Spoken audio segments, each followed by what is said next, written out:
Yes, good morning, students. Students, today we start व्याकरण lesson 3 शब्द।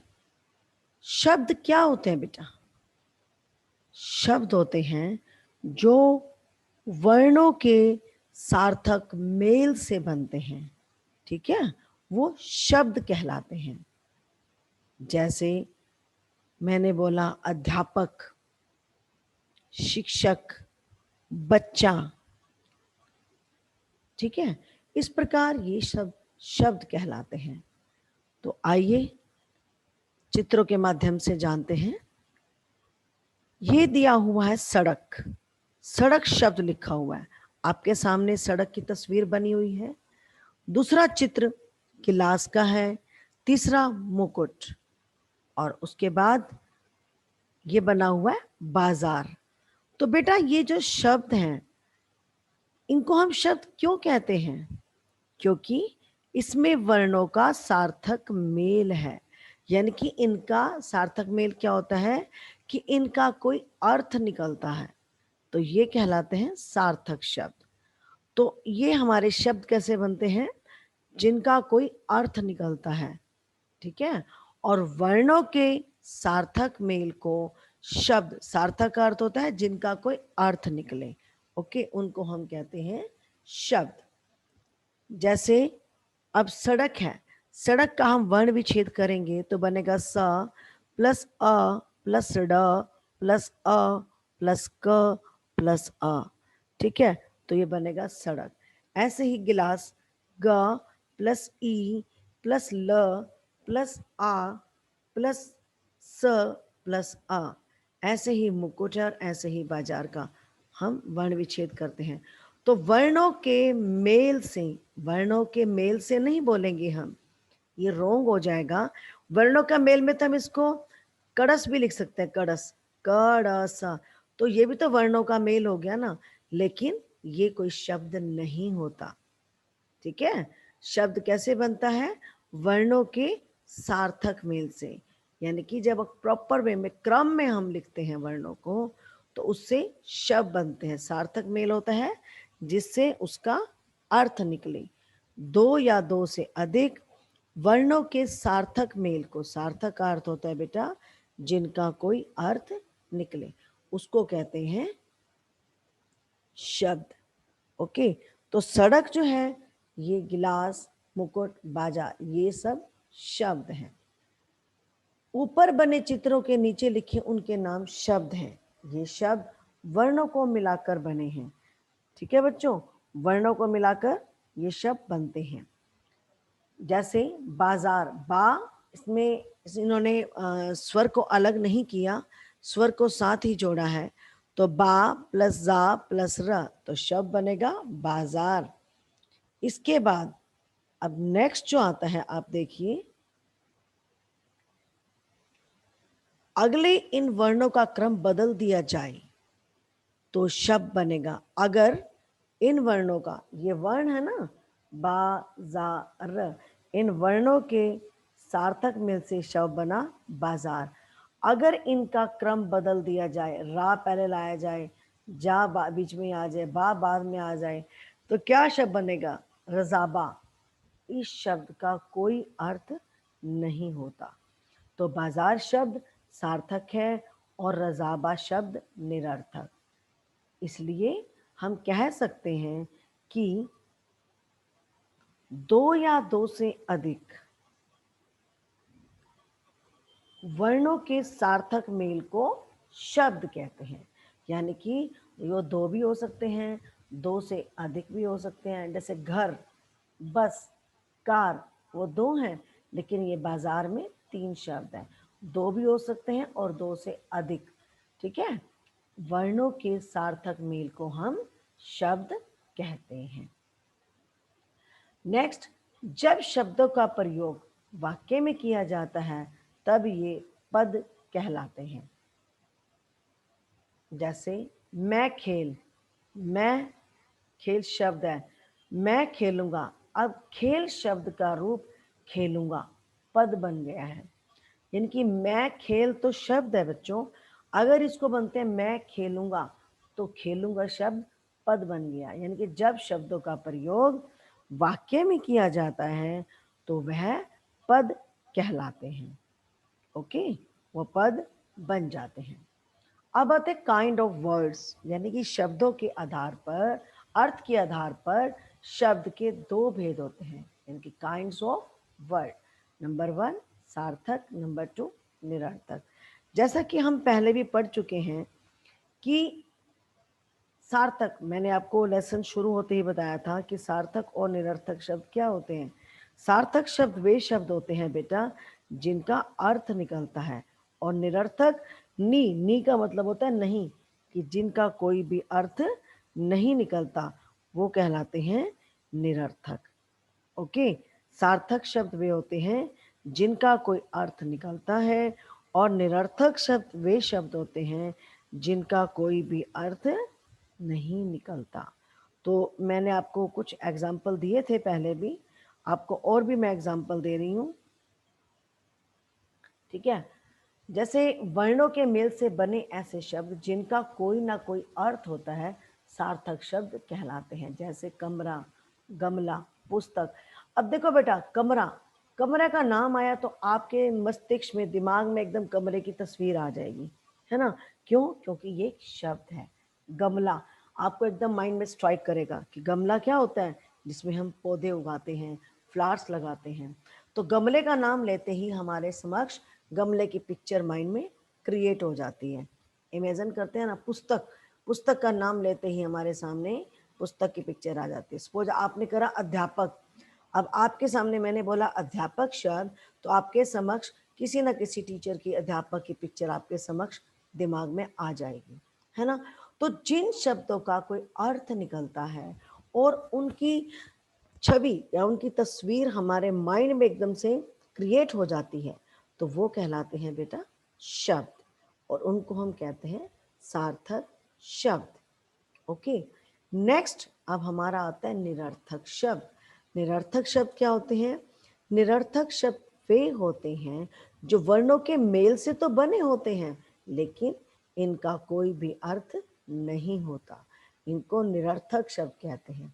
जैसे अब मैंने शब्द बोला राकम, राकम तो कोई शब्द ही नहीं होता, आपके माइंड में कोई पिक्चर क्रिएट नहीं होगी, क्योंकि राकम तो कोई शब्द ही नहीं है, इसका कोई अर्थ ही नहीं निकलता। ऐसे ही है मगला, मगला के बोलने से भी हमारे सामने कोई पिक्चर दिमाग में नहीं आती। मगला क्या होता है, हम सोचते रह जाएंगे। कस्तपु, ठीक है, अगर इसकी जगह मैं बोलूं कमरा, गमला, पुस्तक, तो आपके माइंड में एकदम से कमरे की, गमले की, पुस्तक की, अध्यापक की, बाजार बोला तो बाजार की पिक्चर आपके सामने आ जाएगी कि बाजार में क्या क्या मिलता है। अगर रस्बा बोला तो आपको समझ ही नहीं आया कि मैम बोल क्या रही हैं। इसलिए जिन शब्दों का कोई अर्थ नहीं निकलता बच्चों, वो कहलाते हैं निरर्थक शब्द। और सार्थक शब्द कौन से होते हैं? सार्थक शब्द वे शब्द होते हैं जिनका अर्थ निकलता है। ओके, नेक्स्ट, शब्दों के भेद अन्य आधारों पर भी किए जाते हैं, उनके विषय में हम आगे पढ़ेंगे। शब्दों के विविध रूप शब्द भंडार शीर्षक के अंतर आते हैं कि शब्दों के जो भेद हैं, उनके जो आधार हैं, वो नेक्स्ट चैप्टर हमारा आएगा शब्द भंडार, हम उसमें पढ़ेंगे। जैसे प्रायवाची हो गए, ये भी हमारे शब्द होते हैं। विलोम शब्द, अनेकार्थक शब्द, वाक्यांश के लिए एक शब्द, ठीक है, वो आते हैं हमारे शब्द भंडार में। अब आता है शब्द की रचना। शब्द रचना क्या होता है बच्चों? मूल शब्द के पहले या पीछे कुछ शब्दांश जोड़कर नए शब्द बनाए जाते हैं। जैसे फॉर एग्जाम्पल, देखिए आपके समक्ष, अब आपके सामने है पुत्र। पुत्र जो है हमारा मूल शब्द है। अगर हम इसके आगे सु जोड़ेंगे, सु का अर्थ होता है अच्छा और कु का अर्थ होता है बुरा। सु प्लस पुत्र तो बन जाएगा सुपुत्र, कु प्लस पुत्र तो बनेगा कुपुत्र, आ प्लस ज्ञान बनेगा तो बनेगा अज्ञान।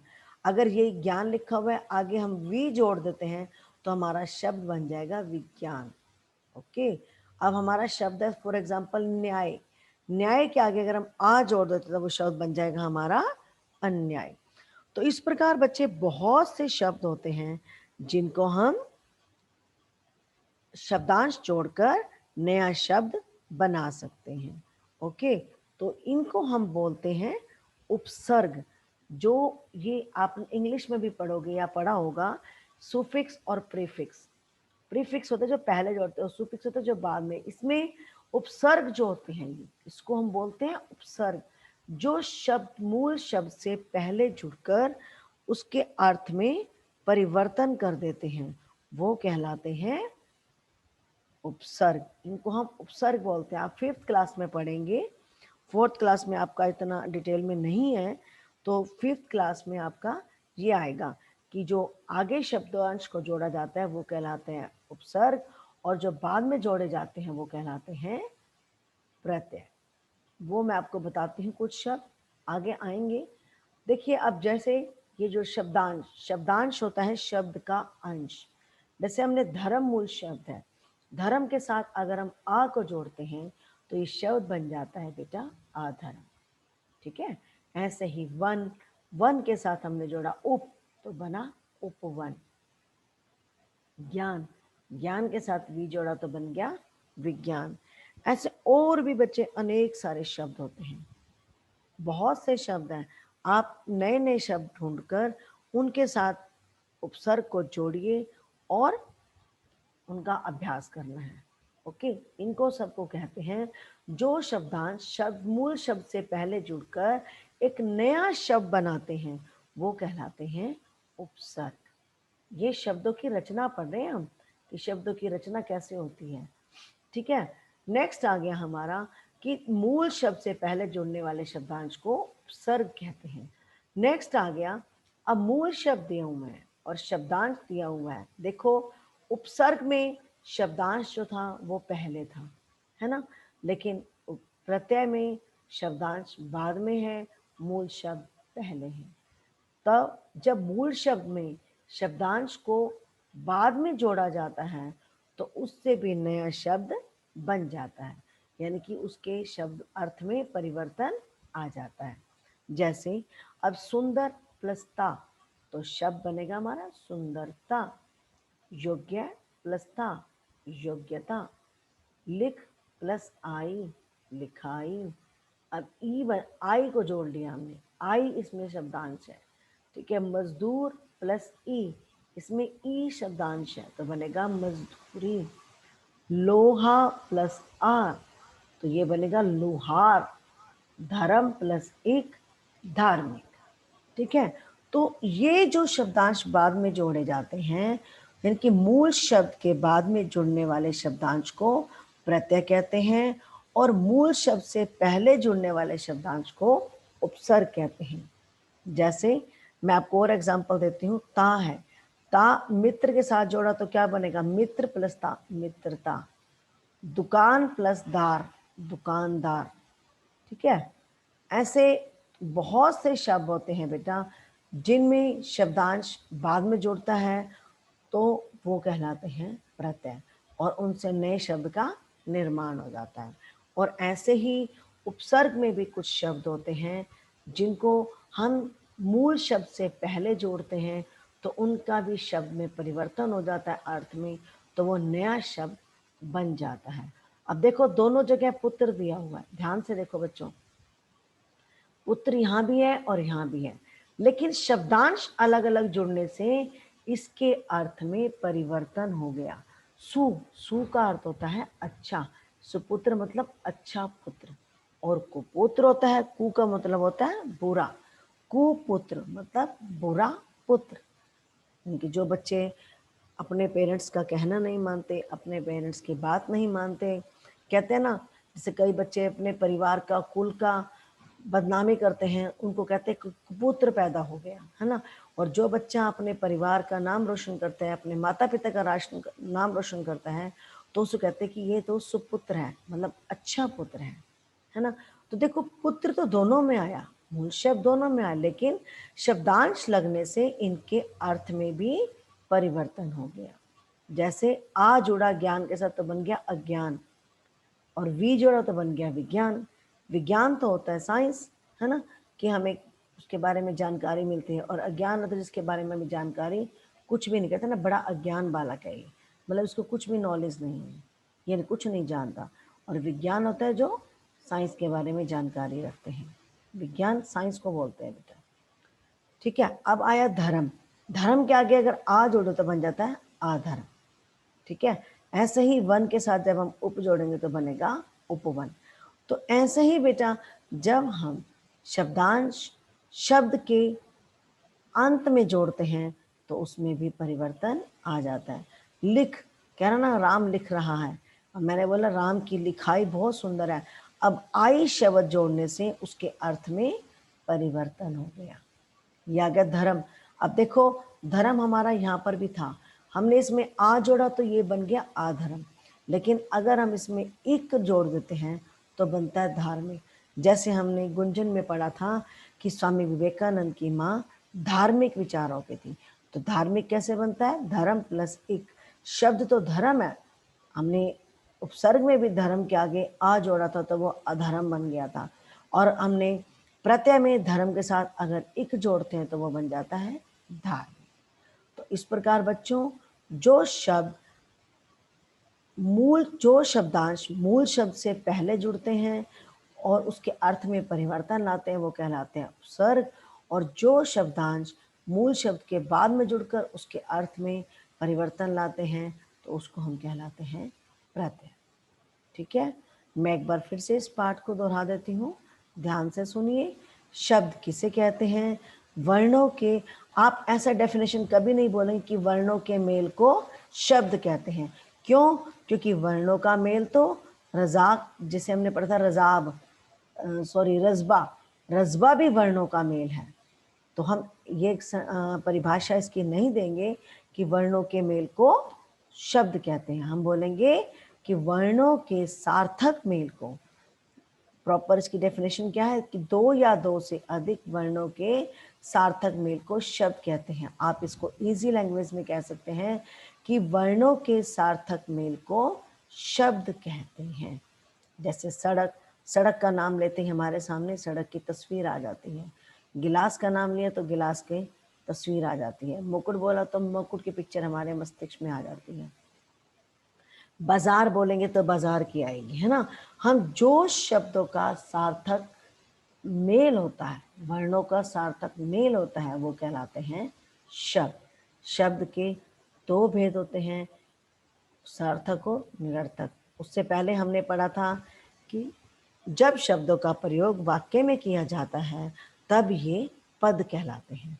ठीक है, जैसे मैं खेल, मैं और खेल तो शब्द है, लेकिन अगर इसको बोलते हैं मैं खेलूंगा, मैं पढ़ शब्द है, मैं पढ़ूंगा, मैं दौड़ूंगा, मैं हंसूंगा, मैं जाऊंगा, ये शब्द बन जाएंगे बेटा पद। ओके, तो ये हमारे शब्द बनेंगे पद। तो शब्दों के दो भेद होते हैं, सार्थक और निरर्थक। सार्थक शब्द वे शब्द होते हैं जिनका कोई अर्थ निकलता है, और निरर्थक शब्द वे शब्द होते हैं जिनका कोई भी अर्थ नहीं निकलता। शब्दों की रचना दो प्रकार से की गई है, उपसर्ग और प्रत्यय। जब शब्दांश मूल शब्द से पहले जुड़ता है तो वो बन जाता है नए शब्द, तो वो कहलाता है उपसर्ग। जब शब्दांश को मूल शब्द के बाद में जोड़ा जाता है तो वो कहलाते हैं प्रत्यय।